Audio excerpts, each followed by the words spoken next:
Happy New Year, Paul. Happy New Year, Rick. Hard to believe it's 2015. Here we go again. Yep. Well, one last tug at 2014. So last year, surprising most people, at least starting the year is how we finished, yields lower, spreads wider, bonds generally positive throughout the world.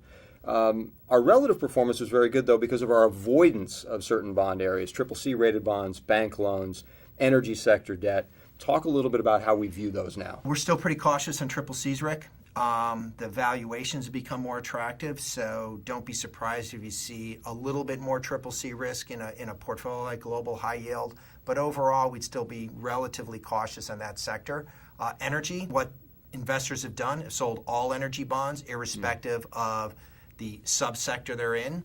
So while we're still defensive on a lot of the shale oil producers in the U.S., we do find there could be some attractive opportunities in some of the refiners. Emerging markets, still kind of looking there, but there could be some growing opportunities there because certain sectors within emerging markets, the prices went down quite a bit. Well, let's dig in a little bit because obviously emerging markets, there's a lot of areas to choose. So hard currency, local currency, the currencies themselves, corporates, let's talk about that. Okay, first and foremost, I think all investors have to stop treating emerging market countries and currencies and companies and equities as one homogeneous group of risk. Huge disparities between the different countries, political systems, social systems, economic systems.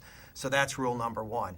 But within these basic subsectors, currencies in general emerging markets sold off about 12%, and we've seen an actual rise in interest rates in a lot of emerging market countries. That combination makes them look a little bit more attractive, so we are looking for opportunities there. Surprisingly, we are beginning to think about some of the countries that we've avoided in the past, Argentina, Venezuela, and Ukraine, and that's really just on a valuation basis. In many cases, the bonds of these countries are trading at levels that imply an almost imminent risk of default. So we're looking at that area. Speaking of some of those names, I mean, there's some commodity and geopolitical issues.